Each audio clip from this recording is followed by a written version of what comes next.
Alright guys, nakahinumdum mo atong akong gipos nga naguol ko kay namatay ang akong inahin nga chicken nga nagluob pa in town sa iyahang itlog nga unom kay kuan kanang wa niya biyae so namatay siya sa kagutom. Mapusa gid ay gihapon siya mga karels ang iyang mga itlog.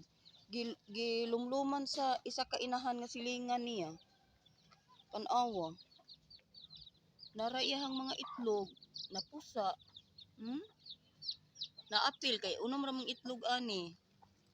Nya unom pud ang iyaha. Pagkamatay niya, giluoban ani. Uy, salamat sa Ginoo na taon siya handumanan. 12 ka book yang piso.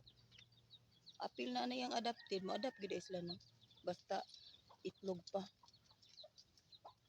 Kaya sandumanan na sa ako ang inahin nga namatay in town kay di niya biyaan ang yang itlog. May mama, na mga balintong na imong anak. Ay, gipantumban way hanaw. Ayaw pud tumbi pud. Ay, daghan day kaayog anay.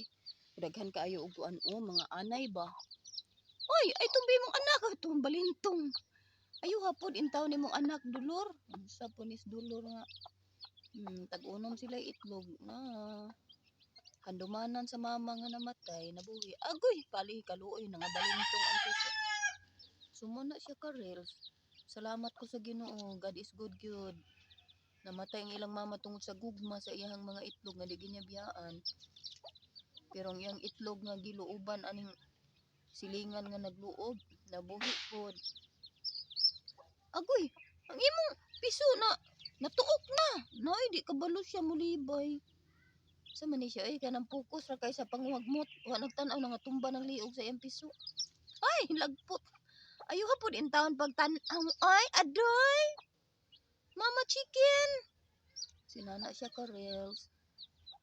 Amping na lang mo mga piso kay way hana